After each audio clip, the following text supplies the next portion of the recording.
Well, I'm kind of conflicted with this episode because it was extremely weird to see. On one hand, I'm kind of glad that this whole Mandalore situation was finally resolved. We now know definitely who is going to be Mandalore. On the other hand, the way this episode handled the entire thing was kind of ham-fisted, kind of awkward. We wasted a lot of time for nothing, and in the end, it was not the conclusion that most fans expected to be handled like this. The Mandalorian Season 3, Episode 6, Guns for Hire. At least we got so many Star Wars Easter eggs that it was kind of baffling. This definitely felt like a Disney ride for sure. Immediately, the episode starts with a callback to the opening of A New Hope, where a small ship is being tailed by a larger Imperial vessel. Similar to the Tantive 4 and the Star Destroyer seeking it out, the same thing now happens with Axe Woves commanding an Imperial remnant ship together with his armada. They have been hired as mercenaries to seek out a Quarren ship traveling with a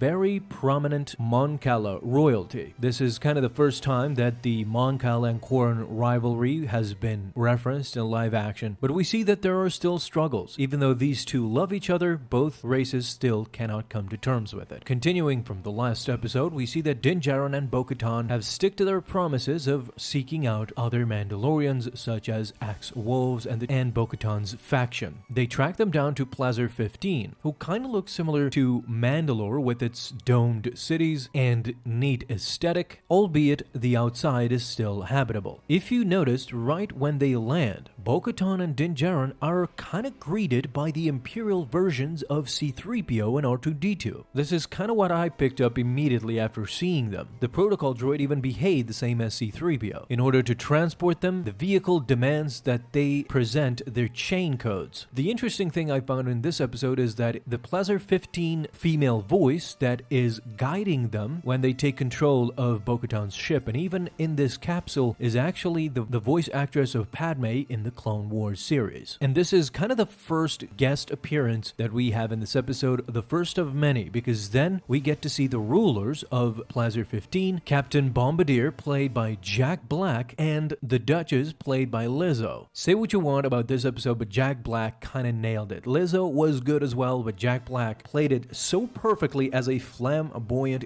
former Imperial who doesn't really care about any cause other than, his own lavish lifestyle. In this one, we still understand more politics about the amnesty program and its complications, mainly because Captain Bombardier, because he was a former Imperial, he is not allowed to hold military power under his jurisdiction within the cities of Plaza 15. That's why the Mandalorians, led by Axe Woves, who have been hired by Bombardier to protect the planet, cannot be allowed inside the city to meet with Bo-Katan. Bo-Katan needs to go and meet with them. But before he could grant them that wish, Captain Bombardier explains that they have been having problems with the droids in this city. First, they were reprogrammed for serving the people. We learned that they are mostly battle droids. Yes, that's correct. B1 and B2 battle droids from the Clone Wars era. This is, I think, when even more cameos and Easter eggs start flooding into the episode. First of all, the Bombardier's dinner guests include every species imaginable in Star Wars, and then we get introduced to another cameo. This time around, it's Christopher Lloyd, an old Christopher Lloyd. Broke my heart being a Back to the Future fan, of course, but he is playing Commissioner Helget. He is the head of security on Plaza 15, and he himself says that he has the situation under control. He has been controlling the droids, and that there is one button, a failsafe button, but he cannot press it because the citizens of Plaza 15 have grown accustomed to the droids serving them, and they just living their life as freely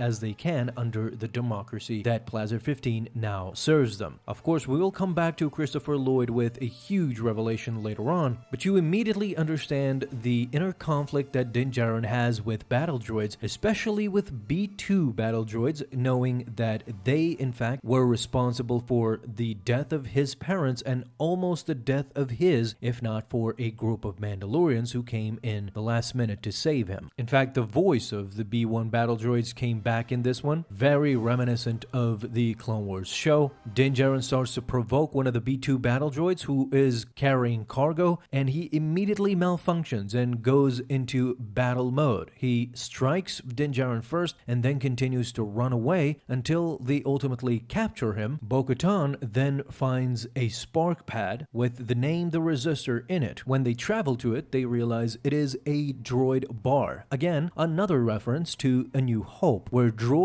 are not allowed in the cantina on Tatooine. This time around, the humans are kinda frowned upon in this bar as well, since every droid stops when they see them. Luckily, the bartender wants to help simply because they do not want to be replaced by humans. The droids still want to continue their work, although they don't know what the problem is with these malfunctioning droids. In the end, they come to the realization that every single malfunctioning droid had been imbued with the same batch of nepenthe, a liquid that is supposed to help droids. As a matter of fact, this liquid is what it's making them malfunction. This is what they realize at the morgue. Similarly, a probe droid attacks them immediately. They realize, in fact, that the droids have been acquisitioned illegally by Commissioner Helget, Christopher Lloyd's character. When they confront him, now we get the real truth. You see, Helget was originally a separatist. He mentions the corrupt Republic. He even mentions the Empire. In the end, he goes on to say that Count Dooku was a visionary. He truly believed in Count Dooku before he was killed by the Jedi Enforcer, and before he could mention Anakin's name, he gets stunned by Bo-Katan, who does not let him finish. And in a jokingly manner, this shows how much the Mandalorians didn't care back in the day. She turns to Din Djarin and says, politics. With the problem now resolved, just before they leave, we see that Grogu is now knighted by the Duchess. So this essentially means that Grogu is now Sir Grogu, and he will be offended if you call him otherwise. Now we get to the most controversial ending, one of the most, I guess I should say. Axe-Woves is challenged by Bo-Katan finally, and while they fight, Axe-Woves judges Bo-Katan because she should challenge Din Djarin for the Darksaber